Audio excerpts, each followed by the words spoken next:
A. Gaya niyo po. A. Hindi, matigas yung I niya. Malambot na inay. Malambot po, malambot. Malambot na I. Malambot po na A. A. B. Gaya niyo po. A.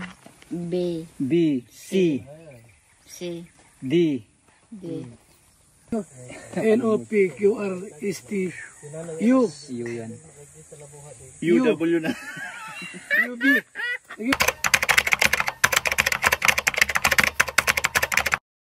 So yun na nga guys, good morning, good afternoon, and good evening po muli sa inyo lahat. Ito muli ang inyong lingkod, Batang Elio po ano. And tayo ay magbibigay naman po ng reaction ngayon regarding nga po sa magkakapatid na sobrang mahihain po ano. And kahit papaano ngayon guys ay may makikita na rin namang improvement sa kanila at yun ay labis na kinakatuwa ni Kalinga Prab at gayon na rin kay Kuya Val. And kagaya po ng nakalagay sa aking title po ano, na nagsanib puwersa yung dalawa, si Kalinga Prab at si Kuya Val sa pagtulong po sa pamilya na ito. Dahil napapanood naman po natin guys na nung una ay talagang medyo nahirapan na si Kalinga Prab, medyo nagsasalita na siya na pagka hindi pa rin sila nagbago ay baka lang naman susukuan niya. Kaya lang siguro napansin ni Kuya Val na ganun nga yung nangyayari. Kaya't nakipagsanib puwersa na rin ito at salitan na nga po silang nagpupunta ron. And lately nga lang, no, yung mga mahihain na tatlong dalaga po ay nagpapatutor na. And paunti-unti may mga natututunan. And nakapag-attend na rin po sila sa simbahan. And ito nga si Chris ay tuwan-tuwa kay Rabay.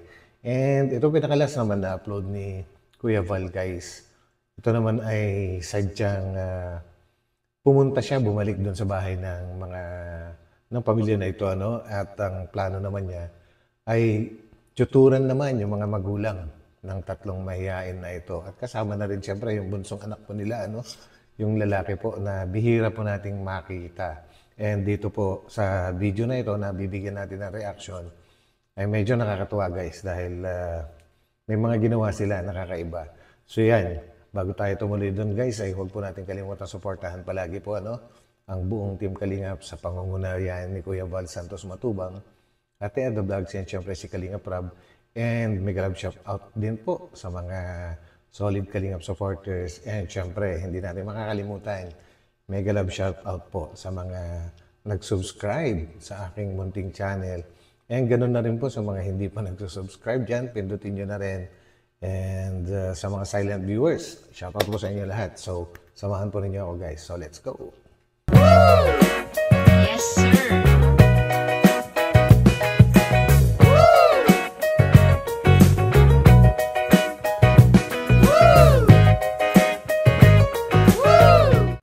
Marunong ka nang magano? Magsulat? Di pa?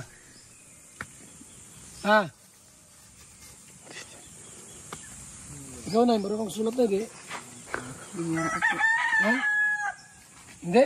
Mahina po. Ay, mag-tutor kami sa inyo. So yun guys, at ito na nga at pati si nanay ay chuchuturan na po ni na Kuya Val. At ang talagang sadya talaga nila dyan is number one, yung anak po nilang lalaki po ano. Kaya lang medyo mailap po talaga yon.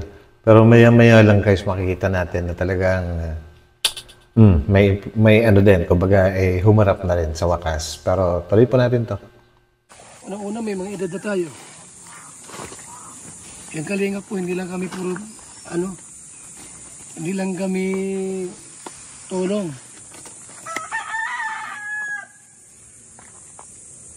Hindi lang pabahay po, hindi lang bigas. Yun, na maganda guys. Actually guys, yun yung isa sa pinaka-the best, no? Hindi lang sa material na bagay tumutulong ang Kalingap, pati sa pag-educate ay talagang sa abot ng kanilang makakaya ay ginagawa po nila. Napaka-importante rin po guys na na itong si nanay tsaka si tatay po ay matutong sumulat man lang at magbasa po kasi lalo't mag-aaral na po yung mga anak po nila baka kailanganin din sila sa school at meron silang mga pipirmahan doon. Siyempre bago pumirma kailangan basahin po muna at intindihin kung ano man yon. So, importante talaga na matutunan din nila kung paano magbasa at magsulat. Ano po? Tutorial. Yan. Nay, huwag kayong dalawa ni Totoy. Mag-eskwela tayo. Dito. Oh. Ayun na, oh. Oh, para Hindi ko pa masyadong marunong magsulat. Kaya nga turuan. So yun guys, at least honest naman po si nanay na sinasabi niya kay Kuya Val na hindi siya marunong masyado magsulat at magbasa po ano. Sabi naman ako, Kuya Val, kaya nga tuturuan, di ba? Nitan. Kasi meron to. Tayo. Hindi ko na dito yung sakdat. Toy. Hindi ka na, Toy, dali. Magaling yung magsulat. Toy, Oh. Ayaw talaga ni Totoy. hindi ka, dali. Cornet, isang bakla. Ayo. Nay. Butyo, punta dito, dali. Sige yung bata, para matutuyan. Para mag-aral na. Saan? Ano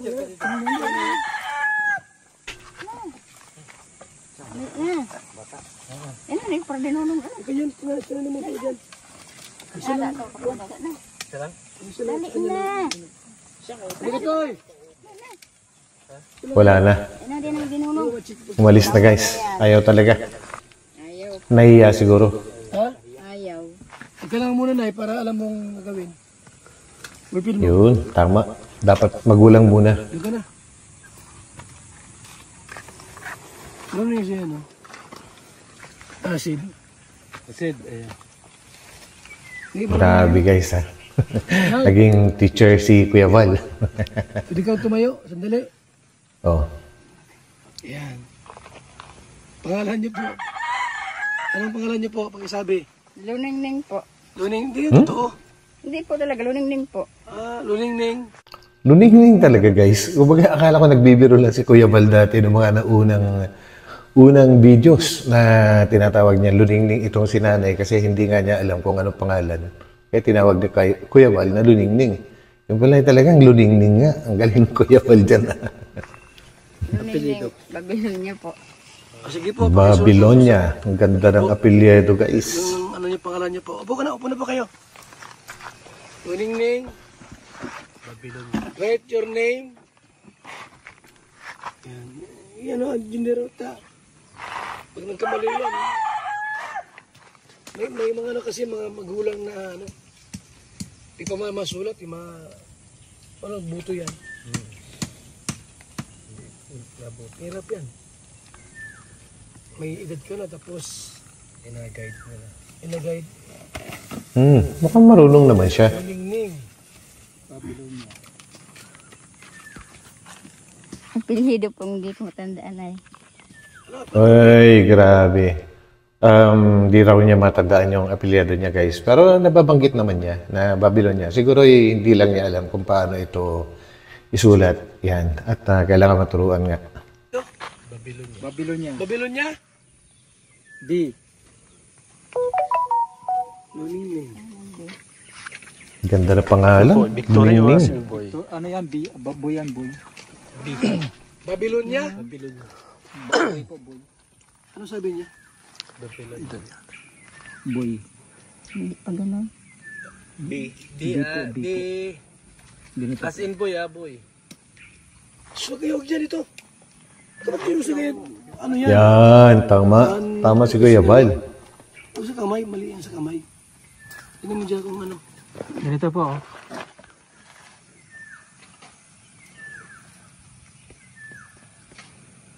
Babylonia. Uy. Parang, Ay, ata, Tingin no? daw? Patingin daw, ano? Tama ba? parang mali yung spelling ah. Hindi ganyan, ganyan. Iya, ata, no? Hindi tama. Hindi tama yan. Tama to. Tama yan, Babylonia. Ayun po. B-E-B-I. Nay, anong apelido mo, Nay? Babylonia? Sa asawa po, Babylonia. Pero po sa magulang ko, Sardano po. Sama Sardana. kayo? Hindi po. Oh, hindi kasal. O yan, anong gamit mong pangalan? Na po, patingin na po. Luningning. Ano to? Tama niya, in I. Pilhido po. O, ito muna. Ha? Sa taas niyo po ilagay yung ano. NI. Diretso muna. Itaas niyo po.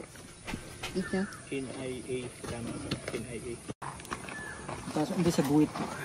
Bali yung ano, dito mo nalagay. Kasi dito niyo po. siya. DBI. Sa taas na bang? Hindi, tama na po yan. Ito. Ito po, huwag dito sa baba. Ang galing talaga ng mga alalay ni Kuya Bal. Talagang Yung isang ano lang. masisipag magturo guys. No? Talagang tiyaga. Ganyan katindi yung ginagawa nilang pagtulong. Kakaiba. Hoy! Ulitin ko na lang. Halika rito at manututo ka. Ulitin nyo. Yan. Dito. Sakto mo na sa 3 guhit ang pangalan. Muna dito. Hanggang. Yan guys, yan po nagtuturo ngayon. Yan po ang aming presidente sa ano sa Carepa, kung tawagin, under kami ni Kuya Bal po so yung grupo po namin. And yan po ay si Attorney Javier alias Birador. Yan isang magaling na na presidente at kitang-kita po yung relo niya. Mukhang rado po yata. Yan.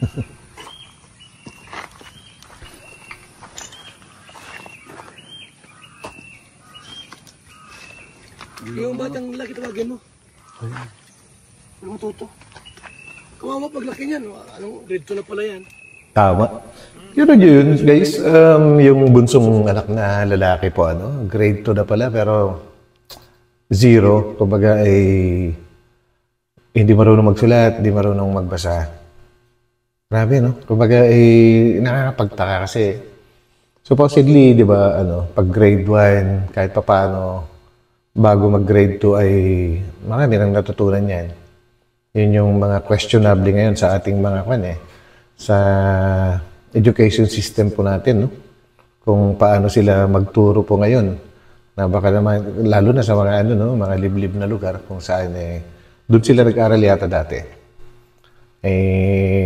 Hindi naman siguro sa lahat, pero noong panahon po namin, uso po yung magre-regalo ko lang ng manok.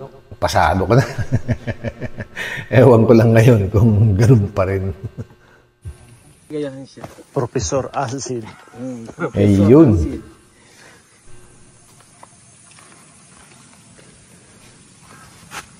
Huwag mo nagdugsong yun, yung Huwag mo kabit-kabitin. Ano mo. para hindi siya mahirapan mag-gaya. Yan. Luning-ning. Yung mga professor, nagtuturuan din guys. Kabit mo Dapat inyarog muna nito. Yan. Para hindi siya... Yan, puro kapital dapat. Maruli ito ang ating advisor. Ito ang turuan natin. Naku po. Kasama na sa tuturuan dito. Kasama sa tuturuan. Pang grade 1. Oo. Dapat talaga, pang grade 1. Kung pwede nga, pang prep.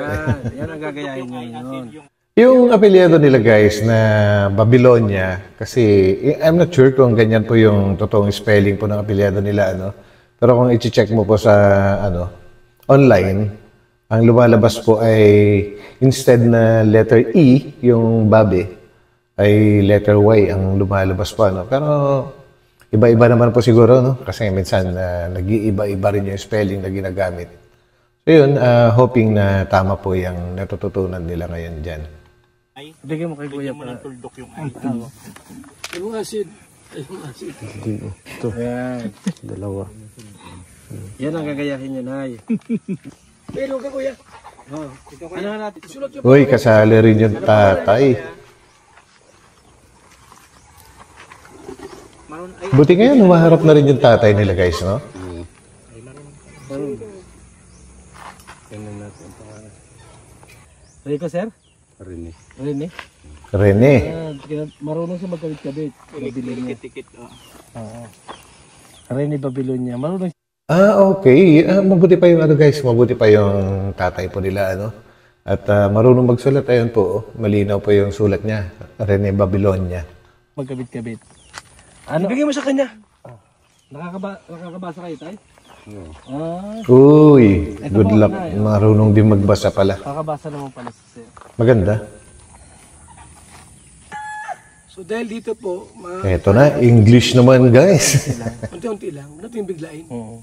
Correct. Ano kuya? Ano yan? mahabang proseso. Ang ibig sabihin ko. Habang ito, pag-aaral to, hindi mo Meron nga ano eh, 70 years old nag-aaral pa para matuto. sila. Actually guys, nung first year college ako, bata pa siyempre, meron akong classmate dati na 40 years old. And mayaman sila kasi yung katapat ng school namin na building, pag-aari niya. Pero hindi siya nakatapos sa pag-aaral. Kaya pinilit pa rin niya na makabalik sa school. Although successful siya sa negosyo, pero gusto pa rin niya may maisabit siguro sa kanyang dingding na isang diploma. So yun po, napaka-importante talaga ng diploma, guys. Hanggang anong kayo, Tay? Hanggang ano po kayo sa grade? Elementary lang ako. Pero mga elementary dati, magaling na mag-grade 7. Ano po, grade 3 or grade 5? Grade 4. So yun, hanggang grade 4 nga lang din pala si tatay. Pero yes, tama po yung sinabi ni Attorney Javier na nung panahon ay talagang mahigpit yung mga nagtuturo po.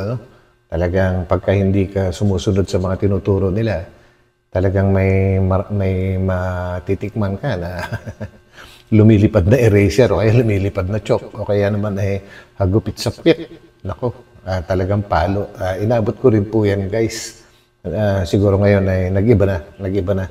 Kasi parang ina-adapt na rin ngayon yung ng mga kabataan ngayon kaunting lang ng mga teachers, kaunting pagalitan lang o kaya makanti ng kaunti, talagang nagre-report na at nagkakaroon ng case doon sa teacher. Kaya siguro hindi ko masasabi kung tama ba o mali yung sistema na ginagamit natin ngayon. Yun. Apat. Mansanas. Ano English sa mansanas? Oh. Ano English sa mansanas? Alam mo? Apple. Yun. Kita mo, di ba? Matututo ka dito. Grabe, dahan-dahan, guys. Ano to? Ayan na, si Kuya Bal na. Ano yan?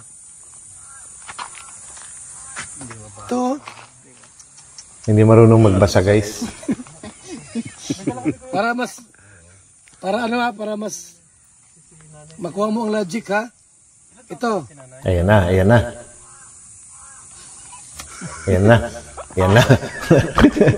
Ano yan? Naloko na. Ano to? Sino to? Ano yan?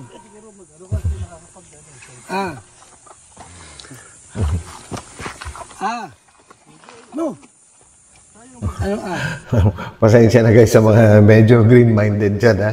Kumbaga, ini-emphasize lang naman ni Kuya Bal kung paano bigkasin yung yung di ba, abakada sa Pilipino.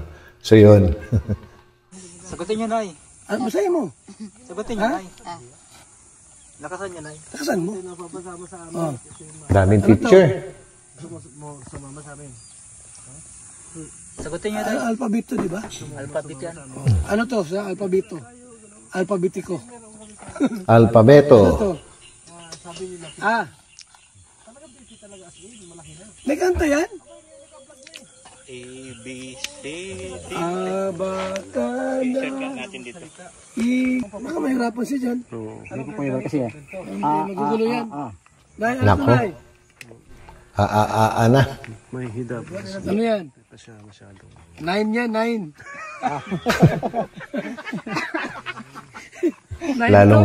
Lalong nagkaloko-loko na. Oo. Nay! Okay na yung ano mo? Kompleto pala, Uy, Hindi. tingnan nga natin guys, luningning. Kaya lang yung Babylonia niya, letter P, Babylonia, dog, at saka yung puppy, naging duppy. Yun, banana, okay. Tapos yung apple niya, naging apple. Yan guys, syempre, first time niya, kumbaga talagang may hirapan yan. Pero kung madadala sa tiyaga, Yun. At sa tingin ko naman handang-handa si Kuya Bal na magpabalik-balik dyan para magturo po sila, ano? So, yun po yung pakakaabangan natin. Ito po, A. Gaya niyo po. Eh, A. Hindi, matigas yung inya. Malambot na inay. Malambot po, malambot. Malambot na eh. Malambot po na A. Kailangan talaga niya ng magaling na teacher para may paliwanag. Gaya niyo po. A, B, B, C, Ayun, no? C, D. D. N-O-P-Q-R-S-T-U. U yan. Nako. Missing yung letter U. U-B. Nakalimutan. Naloko na, pati yung teacher. Missing yung U. Saan guys, tingnan nyo to?